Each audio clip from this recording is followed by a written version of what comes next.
Kirkkovuosi lähenee loppuaan ja tänään vietetään valvomisen sunnuntaita.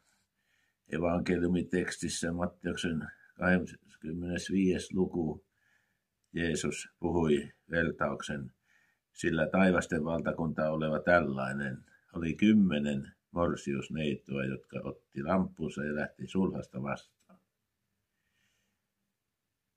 5 heistä oli tyhmää ja 5 viisasta.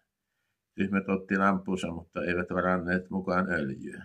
Viisaat sitä vasta otti lampunsa lisäksi mukaan öljyastian. Kun sulhanen viipyi, heitä kaikkia alkoi väsyttää ja he nukahtivat. Mutta keskellä yötä kuului huuto. Ylkä tulee, menkää häntä vastaan. Silloin kaikki morsiusneidot heräsivät ja panivat lampunsa kuntoon. Tyhmät sanoivat viisaille, antakaa meille vähän öljyä, meidän lampumme sammuvat. Mutta viisaat vastasivat, emme voi, ei se riitä meille kaikille, menkää ostamaan kauppiailta.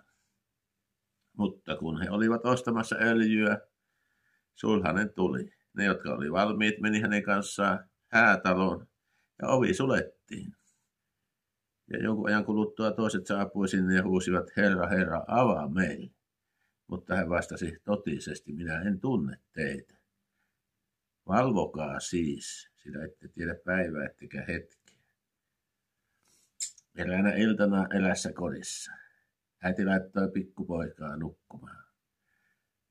Äiti sammutti valot, toivotti hyvää yötä, poika oli siellä sängyssä. Mutta pian huoneeseen syttyi valo. Äiti meni katsomaan, että mitä kummaa. Hän sanoi pojalle, että nukuhan nyt on aika nukkua, sammutti valot. Kohta valot syttyi uudestaan, äiti meni taas sanomaan, että mikäs nyt, että koitahan nyt nukkua ja sammutti valot. Mutta se vain toistui ja viime äiti kysyi, että miksi sinä et nuku. Niin poika sanoi, että no kun pyhäkoulussa opettaja täti sanoi, että pitäisi aina valvoa eikä koskaan nukkua. Tässä evankeliumissa näitä kaikkia morsiusneitoja yhdisti yksi asia.